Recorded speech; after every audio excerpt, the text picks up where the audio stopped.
Did you know the city of Seattle in the Puget Sound region in Washington state used to have 3 emergency outdoor warning sirens scattered along their waterfront?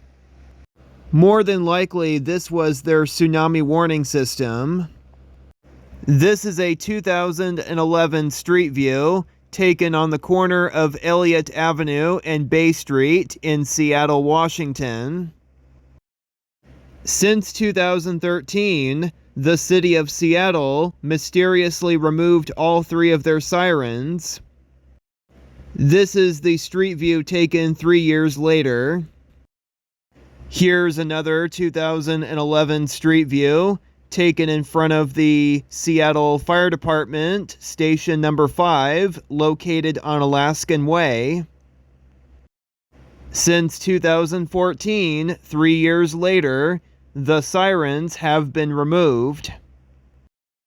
The third one was located along East Marginal Way South, right along the Port of Seattle, at the Elliott Bay Shipping Container Terminal. But once again, the city of Seattle's mysterious desire to remove them back in 2014. Since Seattle is on the salt waters of the Puget Sound Harbor, which in fact navigates to the Pacific Ocean via the Strait of Juan De Fuca, don't they actually need to keep their tsunami warning sirens?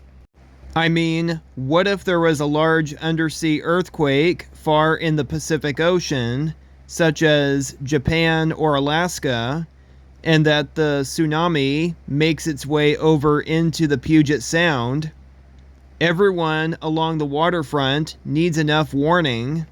They still need to have at least a warning system so that in case of a tsunami, people can get to high ground before the waves crash into shore.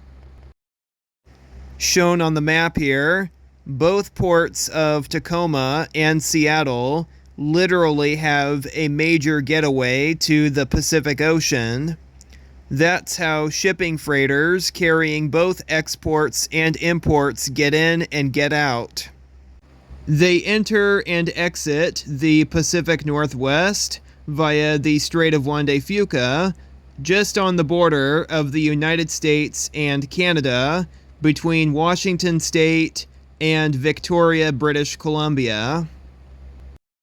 The Washington State Emergency Operations Center placed tsunami sirens all along the coast, from the Oregon border all along the Strait of Juan De Fuca, all the way to the east shore of the Puget Sound.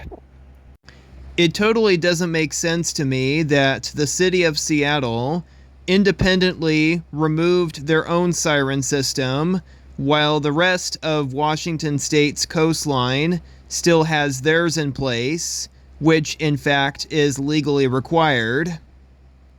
My question is, if there was ever a tsunami wave targeting Seattle, what does the city have in place to warn their citizens?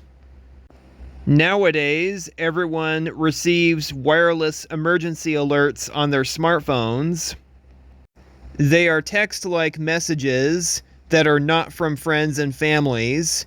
They are all sent to everyone's cell phones all at once.